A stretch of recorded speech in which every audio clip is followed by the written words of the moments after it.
Blake Lively's ongoing legal battle with Justin Baldoni is already a tabloid fever dream. A $400 million defamation suit, secret text messages between Lively and Swift, allegations of character assassination, hidden NDA letters, and internal studio manipulation. For months we've all watched this unfold piece by piece. And while most of us believed this was a private war between a former co-star and a Hollywood golden girl, that illusion shattered when subpoenas started flying toward content creators. That's right, not journalists at the New York Times, not executives at Netflix, but creators, commentators, people like me, Perez Hilton, Candace Owens, Andy Signore, and now me. The exact language of the subpoena I received demands all communications, messages, content drafts, deleted segments, and unpublished material that references or implies Blake Lively's communications with Taylor Swift. Ryan Reynolds' alleged role in suppressing internal leaks, legal content covering the Baldoni lawsuit between January 2024 and July 2025. Any statements made regarding their children, family, or private affairs. You read that correctly. They're casting the net wide, real wide. And here's the thing, I'm not a source, I'm not an insider. I don't have access to Taylor Swift's phone or Justin Baldoni's DMs.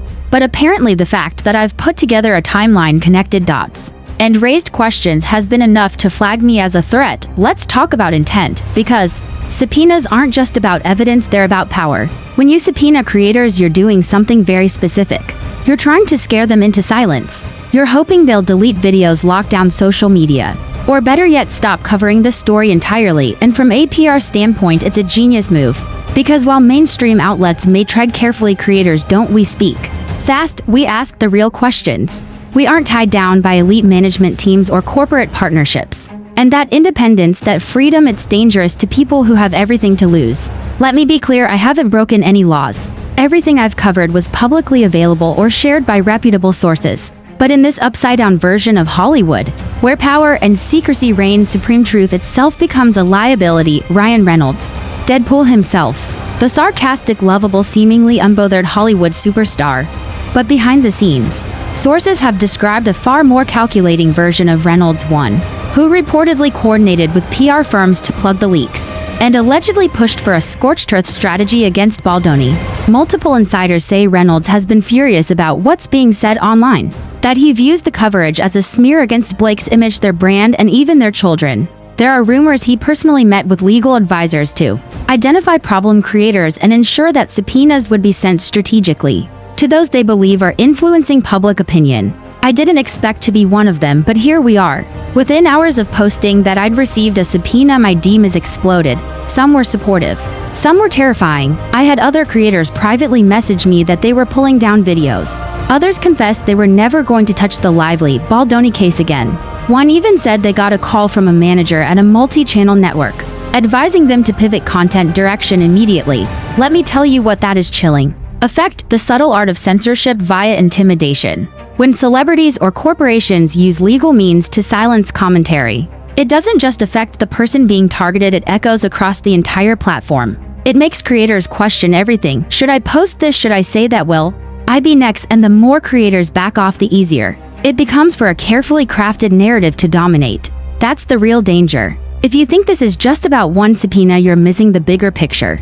This is about speech, about power, about who gets to shape the truth in the digital age. Blake Lively and Ryan Reynolds may see themselves as victims of a PR smear campaign, but that doesn't give them the right to turn the courts into a weapon against dissent. This isn't just about content creators. They're coming after the entire architecture of online accountability.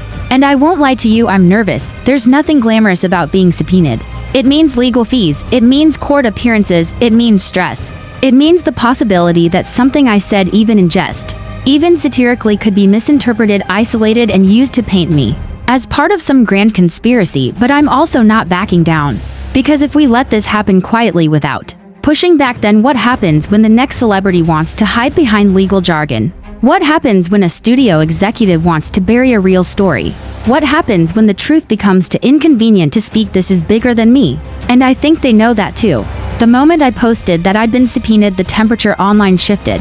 At first it was just a ripple, one or two comments from loyal followers, maybe a retweet or two. But within an hour it was trending. And by the end of the day, the words Blake Lively subpoena and free speech were dominating multiple platforms. Not because of a scandalous outfit on a red carpet or a viral TikTok moment, but because a Hollywood power couple just tried to pull creators like me into their war by using legal firepower. And I wasn't alone. That was the subject line of the email that hit my inbox just before midnight.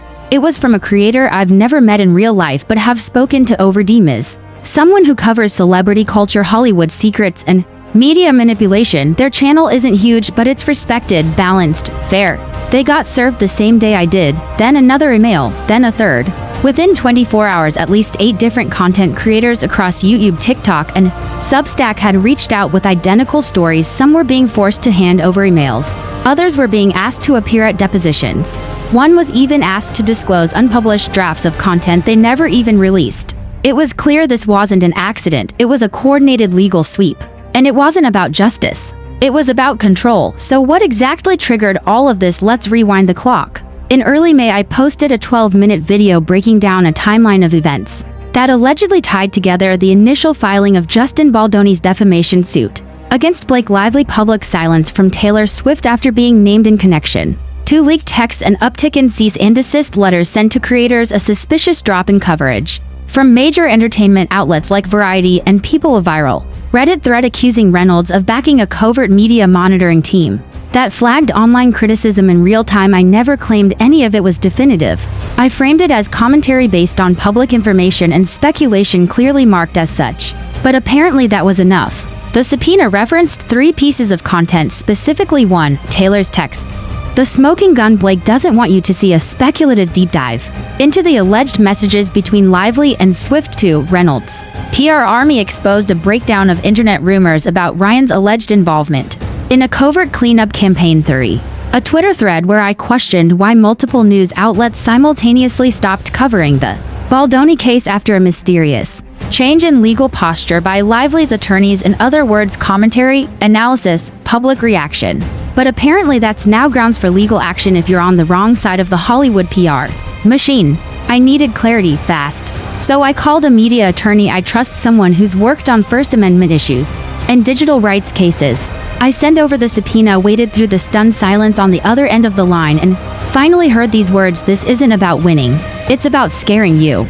According to him, the language in the subpoena was intentionally vague, broad, and intimidating, designed to stretch the boundaries of what's legally permissible, while hoping the target doesn't have the resources to push back. He called it PR lawfare, a new kind of warfare in Hollywood where the goal isn't necessarily to win in court, but to make the process itself so draining, time-consuming, and expensive that creators either delete their content or stop covering the issue entirely.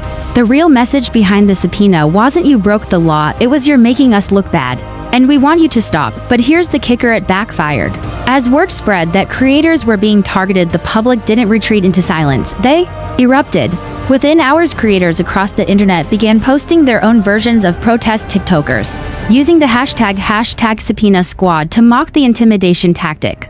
Reaction videos from legal YouTubers breaking down the absurd scope of the subpoena. Even memes began circulating: Ryan Reynolds in a judge's wig, Blake Lively holding a gavel with captions like "Don't speak unless spoken to by our PR team." And then came the real blow: a Change.org petition demanding the Lively legal team withdraw subpoenas against content creators. It gathered over 250,000 signatures in just 3 days. Creators were no longer the ones on trial. Blake and Ryan were, but the pushback didn't end with the public. It spread into the celebrity sphere too. Zachary Levi posted a cryptic tweet that read: "When you start subpoenaing storytellers, you've already lost the plot." Keke Palmer liked a tweet calling the move tone-deaf and dangerous. Even Laverne Cox, who's always been cautious with her words, made an Instagram post defending digital creators and their right to critique Hollywood narratives. And then silence, deafening silence. Not a word from Blake, not a peep from Ryan. Their publicists, when pressed for comment, issued a boilerplate statement about protecting family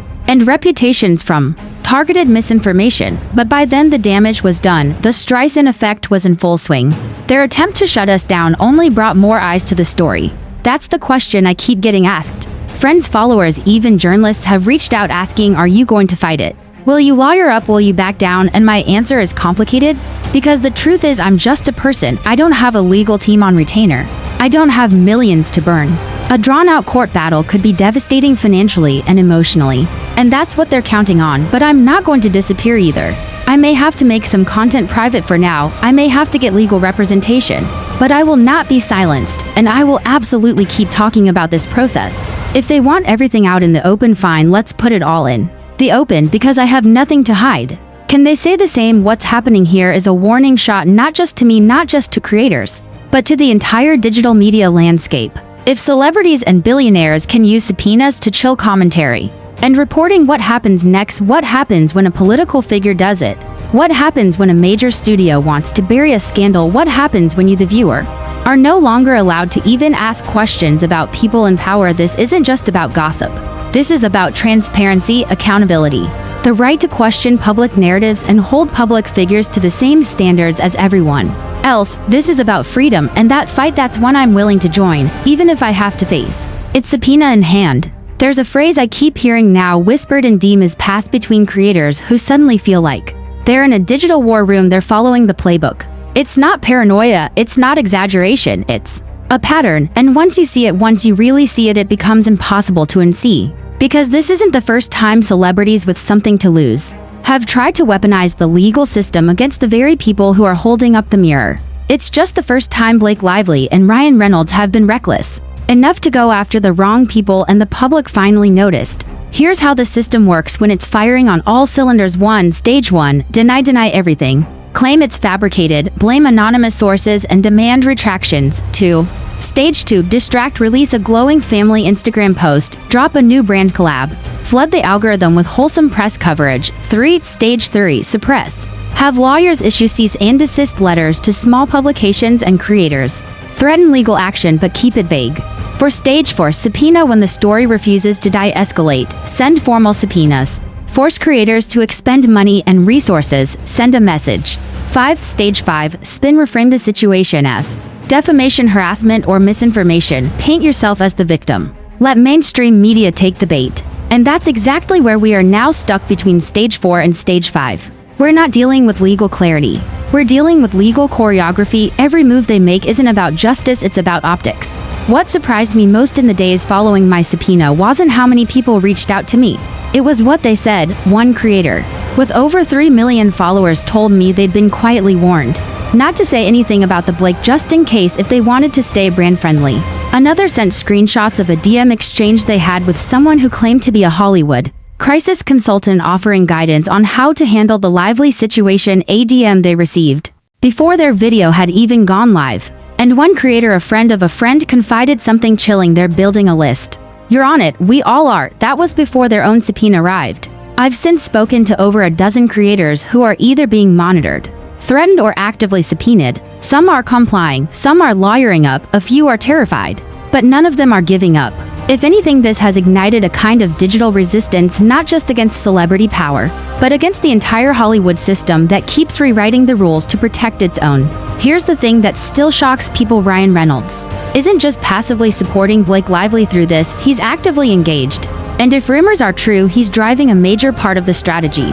According to multiple insiders, 2 of whom work adjacent to PR agencies in Los Angeles, Reynolds has been personally involved in coordinating efforts to track, catalog, and respond to online content about the Baldoni lawsuit and any associated media leaks. One source put it bluntly: Ryan's not playing Deadpool, he's playing chess. Every DM, every tweet, every YouTube video, it's all being watched. He wants it all shut down before it gets out of control. This same source claimed that Reynolds held a series of private Zoom meetings with lawyers and branding experts shortly after the second wave of alleged Swift texts began making the rounds online. In those meetings, the goal was clear: identify damaging voices, hit them fast with legal threats, control the narrative before Taylor Swift is forced to go on the record. Because let's be honest, if Taylor Swift ever confirms the authenticity of even one of those text messages that connects her to Blake's legal team, it's game over. While Ryan may be holding the PR line, Blake's camp is reportedly fracturing. Sources close to her, former assistants, stylists, and even one ex-publicist say that tension is boiling over behind the scenes. Some believe the legal strategy has gone too far. Others are reportedly furious that subpoenas were extended to fans and influencers, believing it crossed a moral and professional boundary. One former team member even allegedly told a friend this isn't what she signed up for. But she can't stop it now. Ryan's in control. That's the real twist here. We always saw Blake as the one pulling the strings, the ice queen actress with perfect posture and a lawyer for every mood. But in recent weeks it's starting to look like Ryan Reynolds is the one steering the ship, and the ship it's heading straight for a storm. What's interesting and underreported is the quiet confidence from inside Justin Baldoni's camp. No bombastic press conferences, no PR spectacle. Just cold, precise legal maneuvering and one clear message: let them overreach, let them show the world who they really are. Insiders suggest Baldoni's lawyers have already collected evidence of targeted online suppression efforts linked to Lively's and Reynolds' legal team. We're talking communications between studio reps and digital news outlets, cease and desist templates shared across multiple platforms, alleged third-party contractors hired to run media sentiment monitoring, and there's one more rumor floating around: a whistleblower from Blake's team has turned over emails, real ones. If that turns out to be true, the subpoenas could backfire in spectacular fashion. Because if they're caught using legal pressure to punish criticism while hiding damaging communications from Discovery, that's not just shady, that's sanctionable. Inside reactions from Taylor Swift's team, social media's breakdown of the Lively Reynolds power dynamic, theories about what they're hiding, creators joining forces for legal protection. You can feel it now, the shift. At first it was quiet, controlled, intentional, but now the dam is starting to crack. Because when you go after creators, when you pull the strings too tightly, when you try to silence too many people at once, eventually the truth starts to leak through the cracks. And no matter how much spin you throw at it, no matter how many statements you issue, there's one thing Blake Lively and Ryan Reynolds can't control. If there's one name that keeps hovering like a shadow over all of this, it's Taylor Swift. She's never made a public statement about the subpoenas. Not a single comment about the Baldoni v. Lively case. Nothing about the alleged texts that tie her directly to conversations about media suppression, damage control, or even quietly coordinating with Blake behind the scenes. But her silence, it's starting to say everything. Insiders close to Swift, including one stylist and a Nashville PR source who's worked on campaigns with her team, say there's now an internal push to distance Taylor from the entire mess. One source said bluntly, Taylor is watching all of this, she knows what's happening, but she's not going down with them, not this time. Another added, she's been burned before. Kanye Scooter, she's not about to step into someone else's fire. It's why some say her recent public appearances have been ultra-curated. No mention of Blake, no photos together, no social media engagement between the two. Not even a birthday comment. It's not just silence, it's strategy. Because if Taylor has seen those texts, if she knows they're real and she's choosing to say nothing, that says more than a statement ever could. And if she denies them later, she'd better be prepared for what's already been documented, screenshot, and archived 1,000 times over. You've probably seen the theories by now, the Reddit threads, the TikToks, the YouTube breakdowns. They all circle around the same growing question: who's really running this show? For years, Blake and Ryan have been viewed as Hollywood's golden couple, a brand, not just a marriage. Carefully curated, effortlessly charming, constantly memeable. But now that image is cracking, and the public is starting to reevaluate everything. Some believe Blake is spiraling and Ryan is holding the reins behind the scenes, directing legal strategy, overseeing PR cleanup, and trying to keep the empire from collapsing. Others think it's the opposite, that Blake is the one pulling strings out of desperation, terrified that the text, the leaked footage, the growing narrative will become unmanageable. But the theory gaining the most traction, they're in it together, and they've made a pact to go scorched earth. Why? Because if Blake goes down in this lawsuit, if those texts are admitted, if it's revealed that she knowingly tried to sabotage Baldoni's reputation through backdoor whisper campaigns, then Ryan's empire isn't safe either. Mint Mobile, Aviation Gin, Wrexham, Maximum Effort Productions. Every brand he's built relies on a clean, controlled public persona. If that's shattered, endorsements dry up, stock drops, studios pull back. It's not just about Blake's reputation anymore, it's about financial survival, and that makes them dangerous. This is the question no one at the top wants to ask out loud, but creators are screaming it across every platform. What are Blake Lively and Ryan Reynolds trying so hard to hide? Because let's be honest, you don't subpoena 15 creators, try to shut down commentary across multiple platforms, and pressure influencers into silence over a misunderstanding. You do that when you're afraid of what's coming next, afraid of what someone has, afraid of what the public will see if all the dots are connected.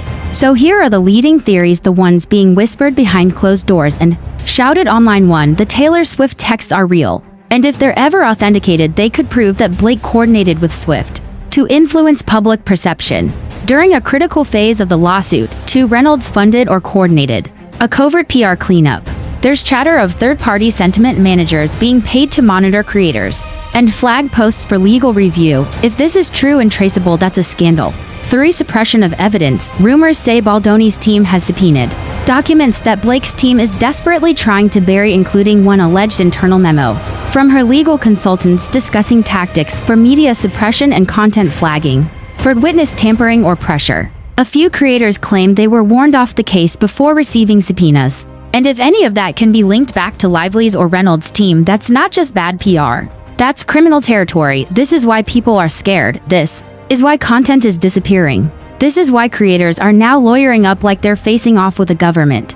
Not a pair of actors, because this stopped being about a lawsuit a long time ago. It's now about the abuse of power. It had to happen eventually. When you subpoena one creator, they panic. When you subpoena 20, they organize. That's exactly what's happening now.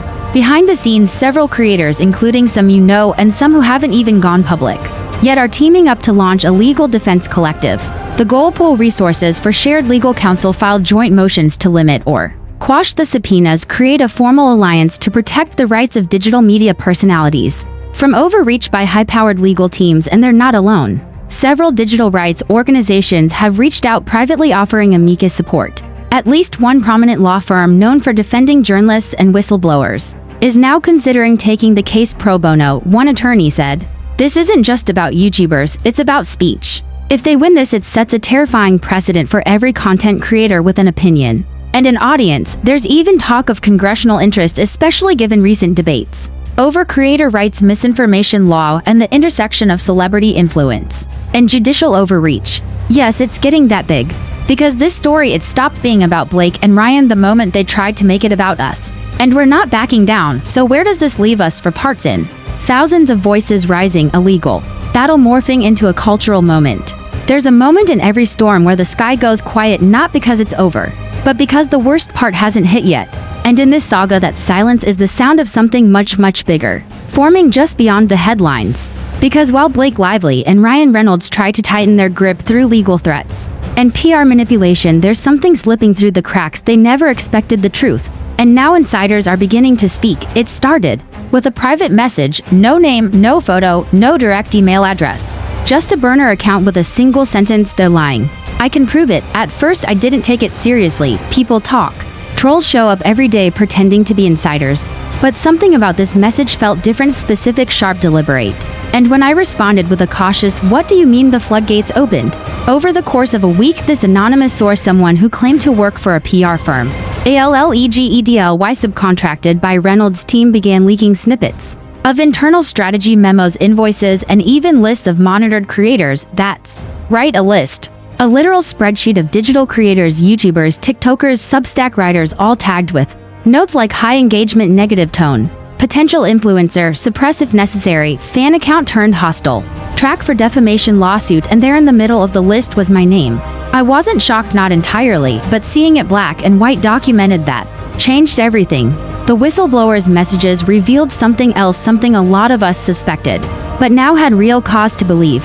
Certain tech platforms may have been contacted directly by Lively and Reynolds' legal reps. According to the insider, there were at least 2 formal flagging requests sent to a major video sharing platform and a social media giant, asking for expedited content reviews of videos and posts potentially containing defamatory or misleading commentary regarding Blake, Ryan, and Taylor Swift. The key language: in the interest of preserving public trust and platform integrity, we request elevated moderation, review of flagged materials. During this active legal situation, translation, they wanted content throttled or removed, not because it broke any rules, but because it was inconvenient.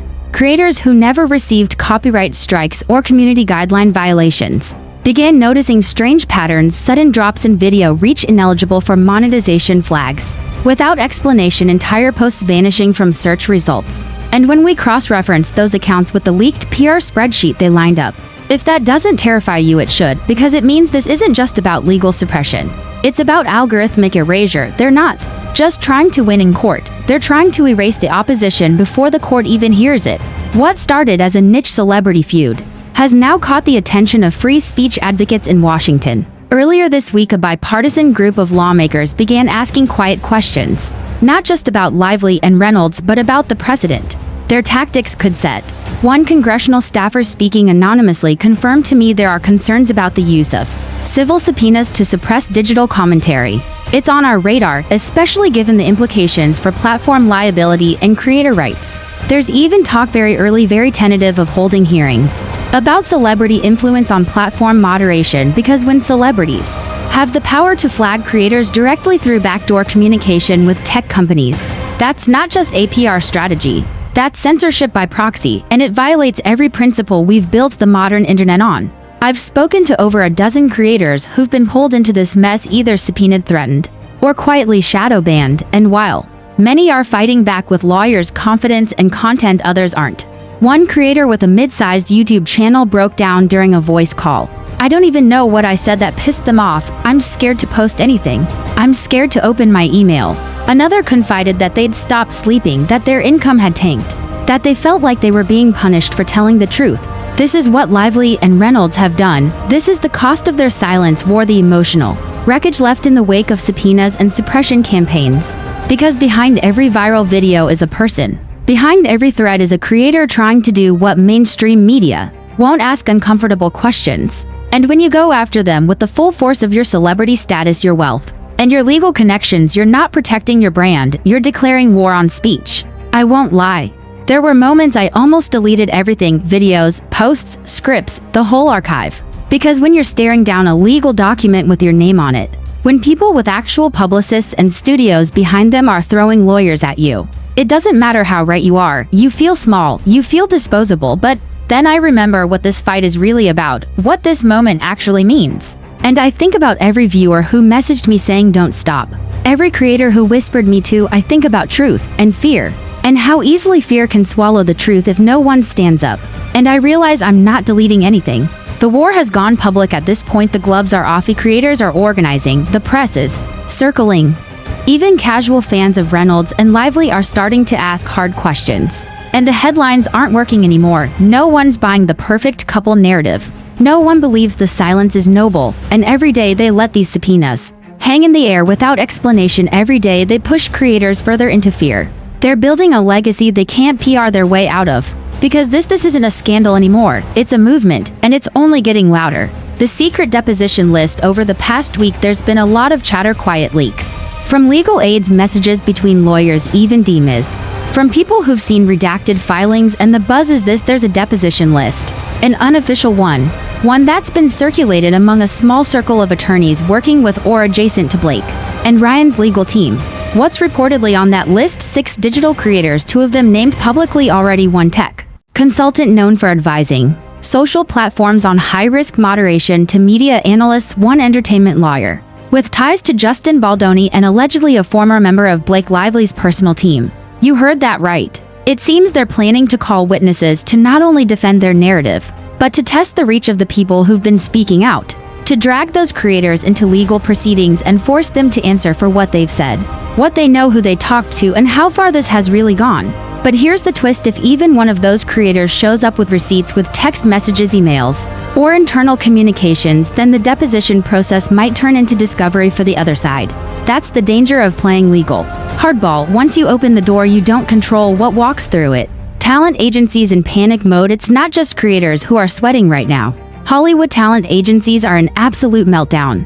Multiple sources inside 3 top firms we're talking CAA, WME, and UTA are reportedly panicking about what this situation is doing to their client ecosystem. And the problem isn't just Blake and Ryan, it's the domino effect, because suddenly every high-profile actor, director, and public figure is asking their team, if I get in trouble, can my digital critics be silenced too? That kind of conversation terrifies agents. Why? Because this isn't just a PR crisis anymore, it's a precedent crisis. And that puts pressure on the entire celebrity influencer industrial complex, where brands' reputations and careers live or die by what people say about you online. If a court allows these subpoenas to stand, if creators are forced to testify for doing commentary, it changes everything. And if they don't, it blows the door wide open on celebrity accountability like never before. No wonder agencies are holding emergency meetings behind closed doors. The old playbook isn't working anymore. The brand fallout begins now. Let's talk money. Because one thing we've learned about Ryan Reynolds is that his real power isn't just in acting. It's in business. But business partners don't like heat, and they definitely don't like bad press. According to a brand executive who previously worked with Mint Mobile, There's already a shift in how Ryan is being handled. We've been told to put Reynolds-centric assets on pause, just until things cool off, but between us I don't think they're going to. Another source claimed that a major streaming service Ryan is producing a project with has internally flagged his name as high risk, meaning marketing will be handled with extra caution. And that's just the beginning. Two podcast sponsors have pulled ads from shows that mention the Subpoena drama. Several Reynolds brand partners are reportedly reevaluating upcoming campaigns. A wine brand collaboration scheduled for late 2025 is rumored to have quietly dissolved. In short, the public's anger is bleeding into the boardroom. And while Ryan may not be losing contracts yet, he's losing trust. And in Hollywood, that's the real currency. This could change everything for creators. Let's pull back for a second. What's happening here right now isn't just an isolated scandal.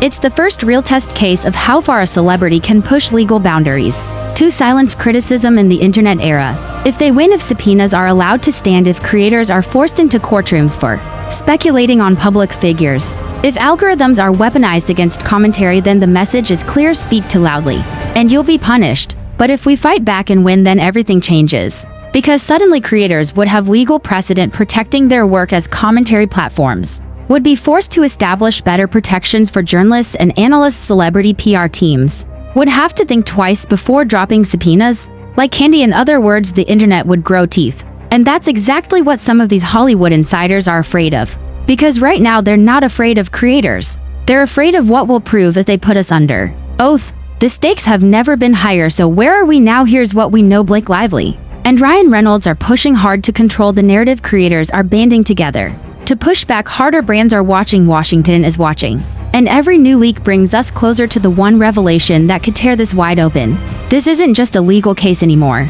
It's not just a PR misfire. This is a battle for the future of independent commentary. Because if the courts side with power over principle, we all lose. But if the people who've been targeted, creators, critics, fans, stand their ground, then we might just be witnessing the collapse of an old Hollywood system that's been operating unchecked for far too long. So here we are, 30,000 words later. A full-blown war between creators and Hollywood's most PR-savvy couple has been laid bare, and the outcome is still unfolding. But even now, in the eye of the storm, one thing is clear: this isn't just about subpoenas, it's about a shift in power. What began as a subtle legal flex, a few warning shots from Blake Lively's lawyers, and quiet positioning by Ryan Reynolds' crisis team, has morphed into a cultural moment that no one saw coming. The digital creators they tried to scare.